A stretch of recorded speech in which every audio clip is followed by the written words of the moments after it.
Arrivé juste au point médian de ma communication, puisque je venais de terminer la première phase de cette concernée les maintenant m'inscrire dans les perspectives qui devraient nous amener à corriger donc cette situation difficile à laquelle nous sommes confrontés. Et je disais, chers représentants des médias, mesdames, messieurs, mes chers compatriotes, que face à ces défis majeurs, nous n'avons qu'une seule voie, et c'est d'agir vite avec responsabilité et méthode.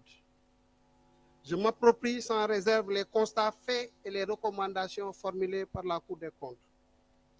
C'est pourquoi, face aux défis relevés, le gouvernement a déjà engagé une réforme en profondeur de la gestion budgétaire et de la dette publique avec un objectif très clair: assurer la viabilité des finances publiques tout en préservant notre souveraineté économique.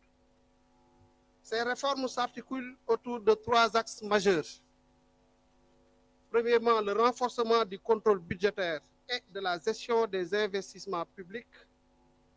Deuxièmement, la modernisation et la digitalisation de la gestion des finances publiques. Et troisièmement, les réformes structurelles visant à une réorganisation des services impliqués dans la gestion de la dette.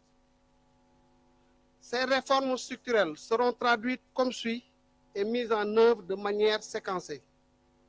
Premièrement, il faudra améliorer la qualité comptable et de l'information financière à travers la mise en place d'un système d'information intégré de gestion des finances publiques, garantissant un meilleur contrôle des dépenses et des financements.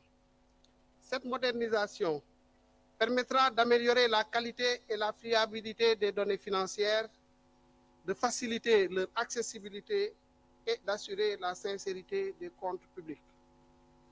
Un contrôle plus strict des projets financés sur ressources extérieures, avec la désignation d'un agent comptable chargé du suivi comptable des projets financés à cet effet.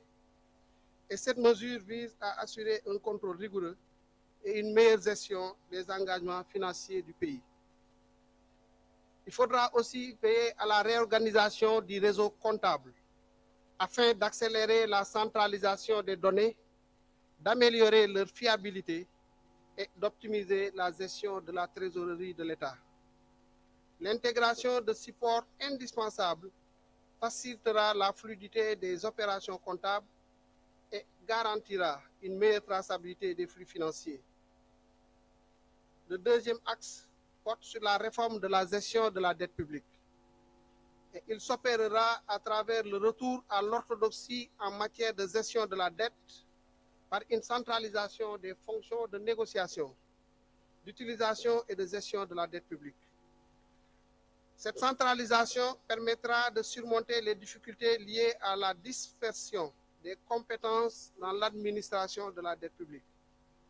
Elle se fera en réunissant de mobilisation des financements. Et cette réforme devra garantir une meilleure coordination de l'information financière et une gestion efficiente des ressources publiques. Il passera aussi par la création d'un service unique au sein de l'État, compétent pour la gestion des emprunts et des garanties associées, ce qui assurera ainsi une approche plus transparente et harmonisée de la politique d'endettement.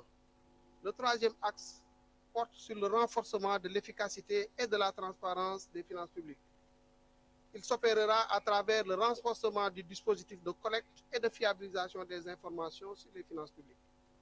L'instauration d'une déclaration de responsabilité personnelle de tous les agents impliqués dans la production de l'information financière.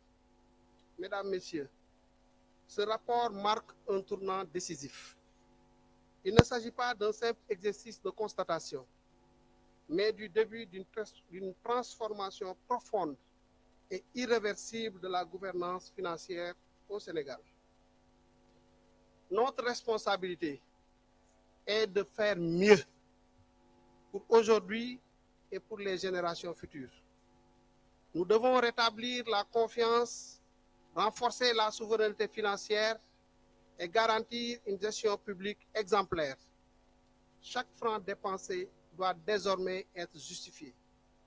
Chaque engagement budgétaire doit être optimisé et chaque réforme doit être appliquée avec la plus grande rigueur. Nous devons cette rigueur aux Sénégalais, nous devons cette transparence à nos partenaires, nous devons cette exemplarité à l'histoire.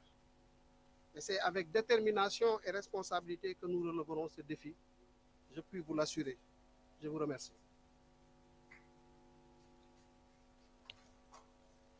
Merci beaucoup, Monsieur le Ministre.